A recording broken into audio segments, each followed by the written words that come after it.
তারপরে যে FIFA world cup হলো কাতারের তামিম আল মাজিদের ওনার চিন্তাটা দেখেন। এর আগের ওয়ার্ল্ড কাপে মোস্ট লাইকলি খরচ হয়েছে বোধহয়, কেউ জানলে কারেক্ট করবেন, মনে হয় 11 বিলিয়ন ইউএস ডলার, 11 বিলিয়ন। কিন্তু এবারের ফিফা ওয়ার্ল্ড কাপে উনি খরচ করেছেন সম্ভবত 225 বিলিয়ন ইউএস ডলার। টাকাকে টাকা মনে করেন। ওনার চিন্তা ছিল যে সারা ওয়ার্ল্ড এখানে আসুক, ইসলামকে জেনে যায়। এবং এক্সপ্লোরিং ইসলাম.com নামে উনি একটা প্রজেক্ট হাতে নিয়েছে। এয়ারপোর্ট থেকে খেলা দেখতে আসবে, যাবে, সে ইসলাম সম্পর্কে কিছু জানবে না এমনটা হবে। আপনারা দেখছেন না যে গ্লাস ফিটিং করা রুমের মধ্যে নামাজ পড়তেছে, ওরা এই প্রথম দেখলো যে গডকে এইভাবে কেউ করে, আবার মাটিতে যে সেজদা দেয়, তারপর আল্লাহু আকবার আল্লাহু আকবার বলে কি জন্য বলে, এবং প্রত্যেকটা স্টেডিয়ামের সামনে প্রফেসর ইসলামের সামাজিক যে হাদিসগুলো ওগুলো দেয়া। এখন দেখেন উনি এই ফিফা ওয়ার্ল্ড কাপ দিয়ে যে দাওয়া দিছে, আমরা সারা পৃথিবীর 1000 জাকির নায়ক ওই কাজ করতে পারবো, আল্লাহ পারবেন। ওয়েস্টের লোকদের কাছে ওনারা যেভাবে করছে ওটা সম্ভব না।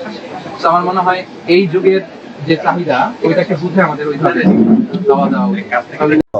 আমি বলেছি টিভিতে আন্তর্জাতিক খেলা ক্রিকেট ফুটবল দেখা তো বহু দূরের কথা।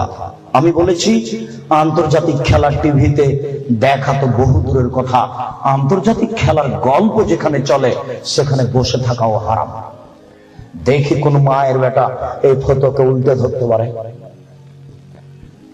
আর তোমার বাড়ির উপরে, 5 তলা বাড়ির উপরে অনেকগুলি পতাকা, তার একটা হচ্ছে ব্রাজিলের পতাকা। তুমি ব্রাজিলকে চিনো কে? তুমি কি ব্রাজিলকে চিনো কে? আচ্ছা, তুমি কি কোনোদিন ভেবেছো ব্রাজিলকে? তোমার বিদ্যা তো নেই, তোমার কি একটু বুদ্ধিও নেই? তুমি কি মানুষই নও? রাজশাহী চাঁপাইনবাবগঞ্জের ভাষাতে তুমি কি অমানুষ? তোমার ভিতরে কি কোনো মানবতাই নেই? ওরা ইহুদি, ওরা খ্রিস্টান, ওরা ইহুদি, ওরা খ্রিস্টান।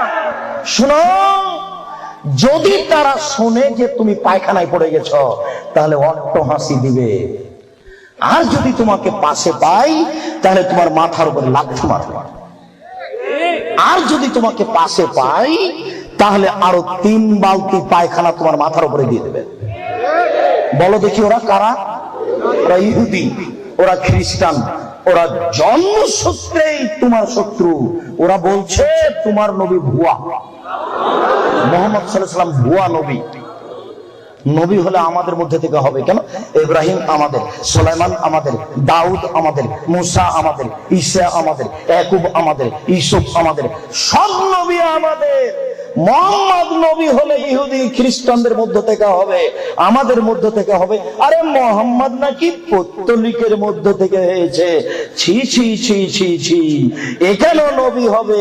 ছি ছি ছি ছি ছি, এ ভুয়া নবী। তুমি তার পতাকা মাথার উপরে তুলো কাপুরুষ। তোমার বিদ্যাকে আমি কবর দিতে এসেছি, তুমি মনে রেখো তোমার আমি কিছু না কিছু উপকার করবই করবো ইনশাআল্লাহ।